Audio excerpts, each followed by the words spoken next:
Friends, આજે આપણે તહેવારો કે પ્રસંગમાં બનાવાતો ગુજરાતી મગસ બનાવીશું. તો મીઠાઈવાળાની દુકાને અથવા તો કંડોઈને ત્યાં મળે તેવો દાણેદાર મગજ કેવી રીતે બનાવવો તે જોઈશું. તો એકદમ પરફેક્ટ માપ સાથે બનાવીશું, જેથી કરીને કોઈ પહેલી વખત મગજ બનાવતા હોય તો પણ તેમનો મગજ એકદમ પરફેક્ટ બને. જો તમને મારી રેસીપીઓ ગમતી હોય અને હજી સુધી મારી ચેનલને સબસ્ક્રાઈબ ના કરી હોય તો પહેલાં સબસ્ક્રાઈબ કરી દેજો. તો મગસ બનાવવા માટે પહેલાં પરફેક્ટ માપ જોઈ લઈએ. તો મેં અહીં 250 ગ્રામ જેટલો ચણાની દાળનો કકરો લોટ લીધો છે. સાથે 1 વાડકી જેટલું ઘી અને 1 વાડકી જેટલી બુરું ખાંડ લીધી છે. વજનમાં જોઈએ તો ઘી અને ખાંડ 150 ગ્રામ જેટલા છે. હવે આપણે મગસ બનાવવા માટે પહેલાં તો લોખંડના જાડા તળિયાવાળી કઢાઈનો ઉપયોગ કરવાનો છે. જેથી મગસ કે મોહનથાળ તમે શેકશો તો તેનો સ્વાદ કંડોઈના ત્યાંથી મગસ લાવીએ છીએ તેના જેવો જ સ્વાદવાળો બનશે. હવે આપણે તેમાં જે 1 વાડકી જેટલું ઘી લીધું છે તે ગરમ થવા મૂકીશું. ઘી થોડું ગરમ થાય પછી જ તેમાં જે લોટ લીધો છે તે ઉમેરવાનો. લોટને ઘીમાં સારી રીતે મિક્સ કરી લઈશું અને ગેસની ફ્લેમ સ્લો ટુ મીડિયમ રાખીને લોટને શેકવાનો છે. અત્યારે તમને ઘી ઓછું લાગશે, પણ જેમ જેમ લોટ શેકાતો જશે તેમ તેમ તેમાંથી ઘી છૂટું પડતું જશે અને લોટ ફેરવતી વખતે થોડોક ભારે લાગશે, પણ તે શેકાશે એટલે તે ફૂલીને એકદમ હળવો લાગશે અને તેનો કલર પણ બદલાશે. મગજ બનાવતી વખતે ખાસ તમારે લોટ શેકવામાં ધ્યાન રાખવાનું છે. આ મગજનો લોટ એકદમ ધીમા ગેસ પર શેકવાનો છે. અત્યારે મેં 250 ગ્રામ જેટલો લોટ લીધો છે. તો આટલો લોટ શેકાતા લગભગ 15 થી 20 મિનિટ જેટલો સમય લાગે છે અને આ લોટને તમારે સતત હલાવતા રહીને જ શેકવાનો છે. લોટ આછા ગોલ્ડન બ્રાઉન કલરનો થાય ત્યાં સુધી તમારે તેને શેકવાનો છે.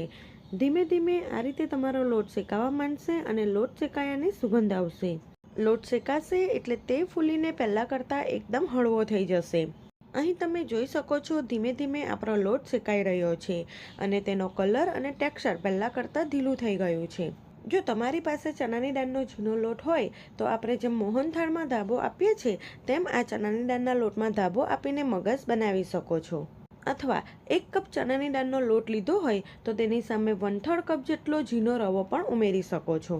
પણ પરફેક્ટ કંડોઈની રીતથી અને તેના સ્વાદ જેવો જ મગસ બનાવવો હોય તો ચણાની દાળનો કકરો લોટ જ લેવાનો. તમને કોઈ પણ ઘંટીએથી કે કરિયાના સ્ટોરમાંથી સહેલાઈથી મળી જશે.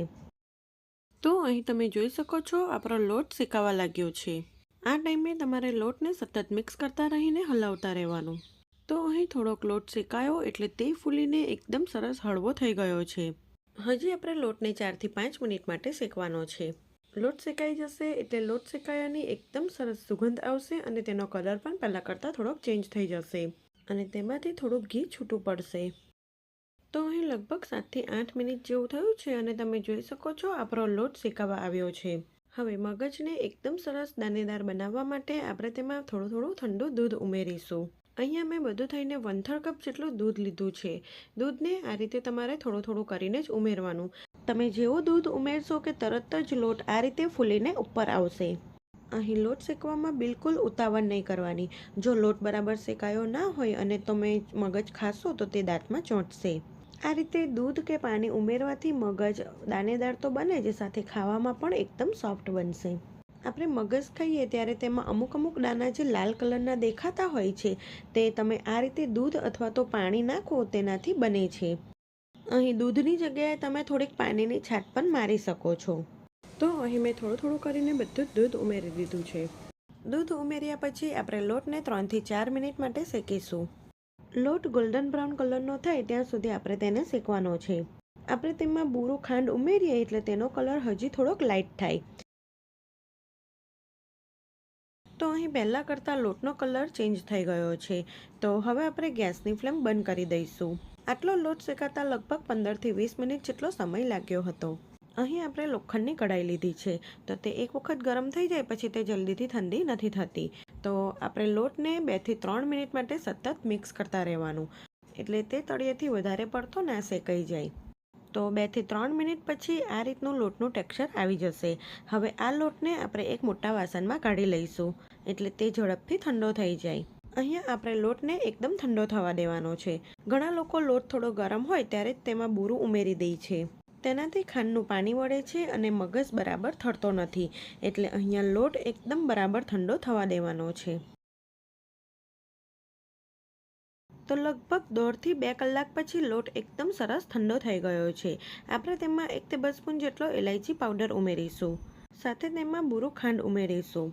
તો આ રીતે થોડું થોડું કરીને બુરું ખાંડ ઉમેરી મિક્સ કરતા રહેવાનું. મેં અહીંયા 150 ગ્રામ જેટલી બુરું ખાંડ લીધી છે. મગસ બનાવવા માટે બુરું ખાંડનો જ ઉપયોગ કરવાનો. આપણે જે ઘરમાં દળેલી ખાંડ ઉપયોગમાં લઈએ તે સીધી મિક્સરમાં પીસીને લઈએ છીએ. જ્યારે બુરું ખાંડ પહેલાં ચાસણી બનાવીને પછી મિક્સરમાં પીસવામાં આવે છે. એટલે જ્યારે તમે કોઈ પણ વસ્તુમાં બુરું ખાંડ ઉમેરો તો તેમાંથી પાણી નથી છૂટતું. બુરું ખાંડ ઘરે કેવી રીતે બનાવવી તેની રેસીપી મારી ચેનલ ઉપર આપેલી છે, તો તમે જોઈ શકો છો. તો અહીં મેં થોડું થોડું કરીને બધી જ બુરું ખાંડ ઉમેરી દીધી છે.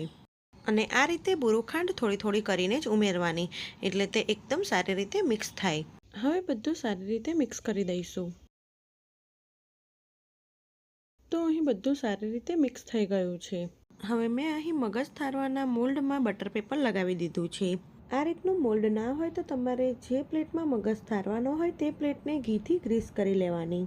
હવે બધું જ મિશ્રણ આ મોલ્ડમાં કાઢી લઈશું અને તેને એક સરખું કરી લઈશું. જો તમે આ રીતે પહેલી વખત પણ મગજ બનાવશો તો તમારો મગજ એકદમ પરફેક્ટ બનશે. આમાં તમારે લોટ શેકવામાં ખાસ ધ્યાન રાખવાનું અને લોટ બરાબર ઠંડો થાય પછી જ તેમાં બુરું ખાંડ ઉમેરવાની. આ જ મિશ્રણમાંથી તમે મગજની લાડુળી પણ વાળી શકો છો. આટલા માપથી તમે પરફેક્ટ 500 ગ્રામ જેટલો મગજ બનાવી શકો છો. એક સરખું સેટ થઈ જાય પછી આપણે ઉપરથી થોડીક ચારોલી અને બદામની કતરાનથી ગાર્નિશિંગ કરીશું. મગજમાં આ રીતે ચારોલી ઉપરથી ઉમેરવાથી તેનો ટેસ્ટ ખૂબ જ સરસ લાગે છે, તો ખાસ ઉમેરવી. હવે આપણે તેને વાડકીની મદદથી પ્રેસ કરી દઈશું, એટલે તે એકદમ સારી રીતે સેટ થઈ જાય. હવે આપણે તેને બહાર જ 1 કલાક માટે ઠરવા દઈશું. તો અહીં 1 થી 1.5 કલાક જેવું થઈ ગયું છે અને આપણો જે મગજ છે તે એકદમ સારી રીતે ઠળી ગયો છે. હવે આપણે તેને ચોરસ પીસમાં કટ કરી લઈશું. તો તમે જોઈ શકો છો એકદમ સરસ દાણેદાર કંડોઈની દુકાનમાં મળે તેવો જ મગજ બની ગયો છે. આ મગજને તમે 5 થી 6 દિવસ સુધી બહાર જ સારો રાખી શકો છો. તો આ રીતે એક વખત મગજ જરૂરથી ટ્રાય કરજો. તમારા ઘરમાં નાનાથી લઈ મોટા બધાને ખૂબ જ ભાવશે. હું તમને મગજનો એક પીસ તોડીને બતાવું તો તમે જોઈ શકો છો તેનું ટેક્સચર એકદમ સરસ બન્યું છે અને તે ખાવામાં પણ એકદમ સોફ્ટ છે. જો તમને મારી રેસીપી સારી લાગી હોય તો આવી જ બીજી નવી રેસીપી જોવા માટે મારી ચેનલને સબસ્ક્રાઈબ કરજો.